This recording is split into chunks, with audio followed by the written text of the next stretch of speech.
Assalamualaikum warahmatullahi wabarakatuh. Alhamdulillahirrabbilalamin. Allahumma sholli ala Muhammad wa ala ali Sayyidina Muhammad. Pemirsa tercinta, bersua kembali dalam Indarwanto Hikmatologi, serial mengajak diri kita masing-masing berpikir dengan kelembut cerdasan hati nurani berdasar kitab suci, agama dan kepercayaan yang kita yakini. Kali ini marilah kita sejenak berpikir ulang tentang etika ilmu pengetahuan. Apa yang harus dilakukan oleh seorang pengelana ilmu, seorang murid, seorang santri, seorang mahasiswa? Jika kita merujuk pada induk ilmu pengetahuan, yakni hikmat atau hikmah, seperti yang dilukiskan di dalam Al-Quran surah kedua Al-Baqarah ayat 269, maka manusia dengan hati nurani dan otaknya atau pikiran indrawinya akan mampu menyibak seluruh keberadaan alam semesta, bahkan termasuk di dalamnya hal-hal yang tidak kasat mata.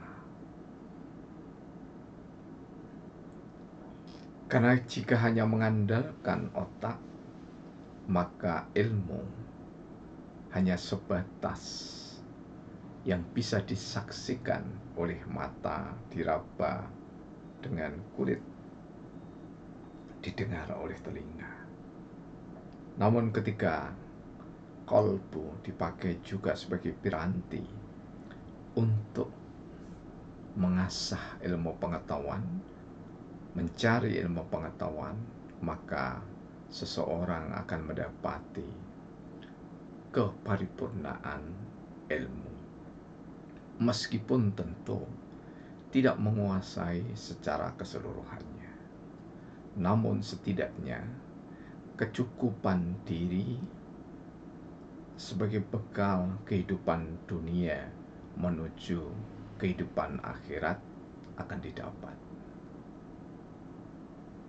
Apa yang harus dilakukan pertama kali sebagai seorang penuntut ilmu, murid, santri, mahasiswa? Yang pertama adalah etis, etika, adab. Dengan etika, dengan adab, maka seseorang akan mampu tidak saja menghargai ilmu, namun mencintai juga guru yang mengajarkan ilmu. Karena tanpa mencintai guru yang mengajarkan ilmu, maka keberkahan ilmu tidak akan didapatkan bagi seorang murid, santri, atau mahasiswa. Karena itu, menata niat dalam mencintai guru dan ilmu yang diajarkan adalah adab tertinggi, sebagai syarat utama untuk masuk pada gerbang ilmu yang akan diajarkan oleh seorang guru. Apakah dia disebut ustadz, kiai, ajengan, tuan guru, romo, suhu, sesepuh, pendeta, pinandita, bante, dan seterusnya. Mereka yang mengabdikan diri, mendarmabaktikan diri di bidang keilmuan, hendaknya dicintai oleh murid, santri, atau mahasiswa. Karena dengan mencintai guru sekaligus ilmu yang akan digelutinya, maka seorang penuntut ilmu mendapat keberkahan.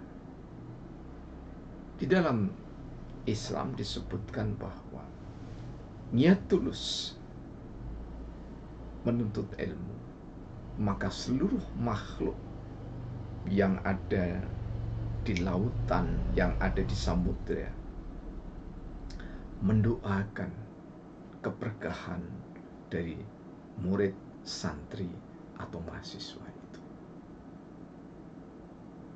Sangat beralasan setidaknya jika dilihat dari perspektif Alkitab dan Al-Quran. Dalam Raja-Raja 4, 1 Raja-Raja 4, 29 disebutkan bahwa Tuhan memberikan hikmat yang demikian luas pada Salomo atau Sulaiman, seperti dataran di pantai, seperti pasir di pantai. Di dalam Al-Quran surah kedua Al-Baqarah ayat 269, maka siapa yang diberikan hikmat oleh Allah, maka dia mendapatkan kebajikan yang tiada tara.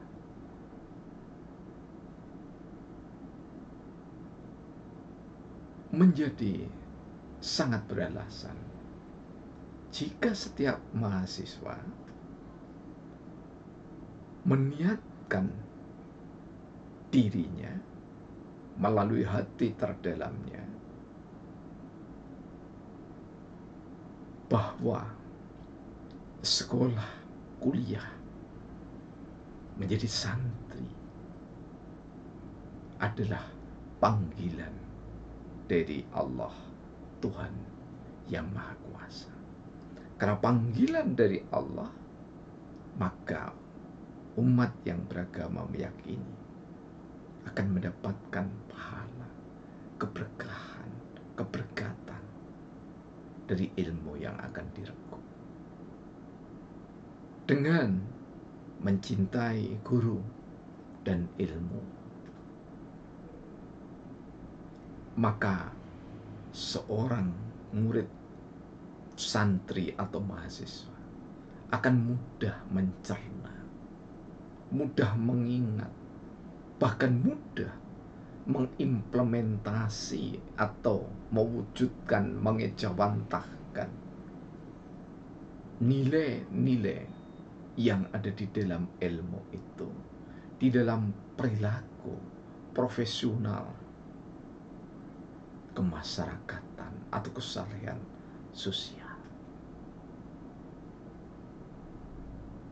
Pada gilirannya guru tidak pernah dipensiunkan oleh mahasiswa, siswa, atau santrinya. Seorang dosen tidak dipensiunkan karena seorang guru kedudukannya berada di satu ring bersama orang tua. Orang tua di rumah mendidik, mengajari sebatas kemampuannya. Guru di lembaga pendidikan atau pesantren atau apapun lembaga pendidikan keagamaan yang lain dan lembaga pendidikan umum,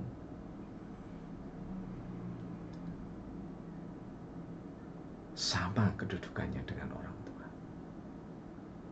Dengan demikian maka bahagiakanlah gurumu orang tuamu, guru dan dosen atau ustadzmu di lembaga-lembaga pendidikan. Dengan apa membahagiakan mereka? Apakah dengan memberikan hadiah? Tidak. Kalau boleh itu disebut hadiah, maka hadiah itu adalah pada saat sekolah atau kuliah sinkron, dialog antara guru, dosen, mahasiswa, mahasiswa dengan mahasiswa, siswa dengan siswa. Ketika dialog itu menunjukkan kepiawaian seorang penuntut ilmu, maka itu adalah hadiah terindah kepada seorang guru. Jika harus diberikan catatan, maka guru akan tersenyum ketika pekerjaan, ketika tugas-tugas diselesaikan oleh murid, oleh santri, oleh mahasiswanya dengan baik. Saat guru tersenyum, maka Allah, Tuhan yang Maha Rahmat, akan tersenyum. Karena ilmu itu berasal dari Allah, Tuhan yang Maha Kuasa. Bahkan di dalam Islam disebutkan, yang pertama kali diciptakan oleh Allah adalah qalam, adalah pena. Seperti apa? Tidak perlu dibayangkan. Tetapi pena itu adalah makhluk, artinya ciptaan. Pena diperintah untuk menulis tentang takdir seluruh alam semesta, perjalanan seluruh makhluknya. Betapa gembira seorang guru ketika tugas diselesaikan tepat pada waktunya, sesuai dengan kaidah yang diajarkan, yang dituntunkan oleh gurunya. Maka tidak ada balasan terbaik bagi rasa cinta murid, santri, mahasiswa kepada ustadz atau gurunya atau dosennya, kecuali nilai yang baik dan optimal. Buatlah semua gurumu tersenyum, maka kalian akan mendapatkan senyuman dari Allah. Ketika kalian mendapatkan kesenyuman dari Allah, maka ide prestasi kalian, walaupun itu bukan satu-satunya ukuran, akan mencapai derajat yang terbaik sesuai dengan kapabilitas kalian semuanya. Marilah kita berkhidmat pada ilmu pengetahuan melalui cinta kepada guru dan ilmu. Terima kasih, senantiasa mengikuti dengan baik, memberikan tanda suka, berbagi, memberikan subscribe, serta menotifikasi. Mudah-mudahan bermanfaat. Billahi taufiq wal hidayah. Wassalamualaikum warahmatullahi wabarakatuh.